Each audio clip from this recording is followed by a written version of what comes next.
Assalamualaikum warahmatullahi wabarakatuh. Di sini, saya dan teman-teman ingin mempresentasikan tugas dari mata kuliah Hukum Bisnis, yaitu tentang kasus penipuan investasi PT Cakrabuana Sukses Indonesia dengan beranggota 4 anggota. Yang pertama ada Abdul Haidir, yang kedua ada Alifa Nur Aulia, ketiga saya sendiri yaitu Julia, dan yang keempat yaitu Nur Laila.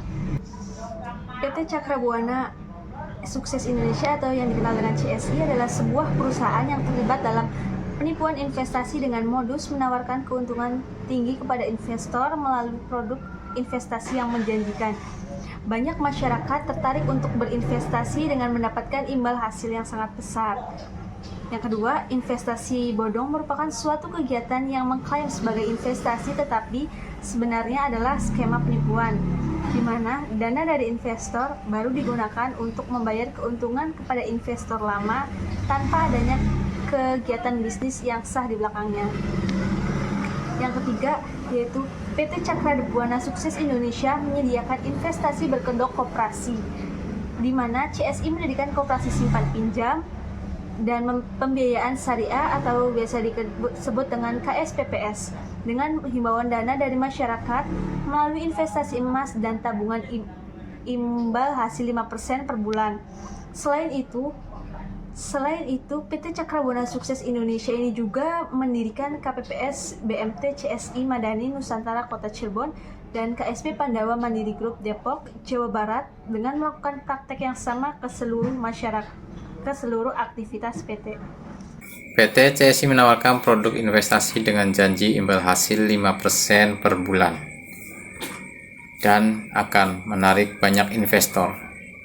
Dana yang dikumpulkan dari para investor tidak digunakan kegiatan usaha yang menghasilkan keuntungan seperti yang dijanjikan, melainkan untuk membayar keuntungan investor sebelumnya, mirip skema Ponzi. Tidak ada izin OJK, berarti tidak terdaftar di dalam OJK, yang seharusnya bisa terawasi oleh kegiatan investasi di Indonesia. Kerugian finansial, investor dapat kehilangan seluruh modal yang mereka investasikan. Kehilangan kepercayaan.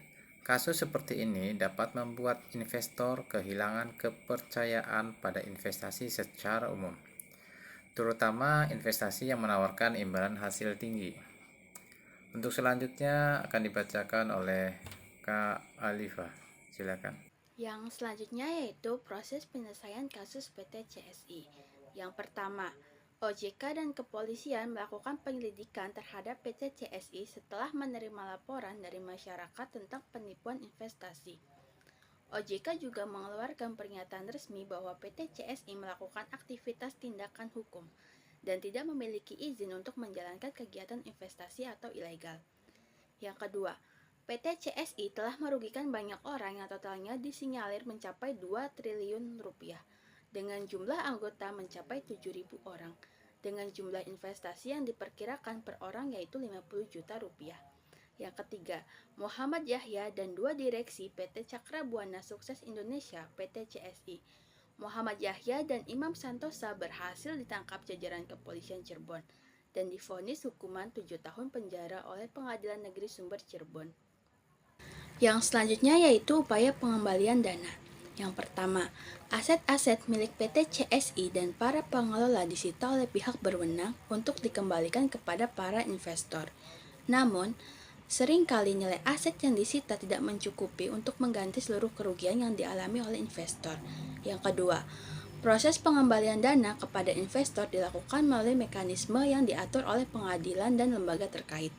Namun, jumlah yang dikembalikan biasanya hanya sebagian dari total dana yang diinvestasikan. Yang ketiga, beberapa investor mungkin mendapatkan kompensasi. Namun, proses ini bisa sangat panjang dan rumit, mengingat jumlah korban dan kompleksitas kasusnya.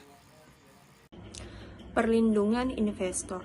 OJK memperketat regulasi dan pengawasan terhadap perusahaan investasi untuk mencegah terulangnya kasus serupa. Semua perusahaan investasi harus memiliki izin resmi dari OJK dan mematuhi standar operasional yang ketat. Yang kedua, pemerintah dan OJK meningkatkan program edukasi dan literasi keuangan untuk masyarakat agar lebih berhati-hati dan kritis dalam memilih investasi. Ini termasuk mengenali ciri-ciri investasi bodong dan pentingnya melakukan due diligence sebelum berinvestasi. Lalu selanjutnya yaitu kesimpulan. Kasus PT Cakra Buana Sukses Indonesia menyoroti pentingnya regulasi yang ketat dan pengawasan yang efektif terhadap kegiatan investasi untuk melindungi investor. Upaya penyelesaian kasus melibatkan penyelidikan, proses hukum, dan pengembalian dana melalui penyitaan aset. Perlindungan investor ditingkatkan melalui regulasi yang lebih ketat, edukasi keuangan, dan layanan pengaduan serta bantuan hukum. Investor harus selalu berhati-hati dan memastikan bahwa mereka berinvestasi melalui lembaga yang memiliki izin dan reputasi yang baik. Sekian presentasi dari kelompok kami, semoga bermanfaat dan mohon maaf apabila ada kesalahan kata. Terima kasih. Wassalamualaikum warahmatullahi wabarakatuh.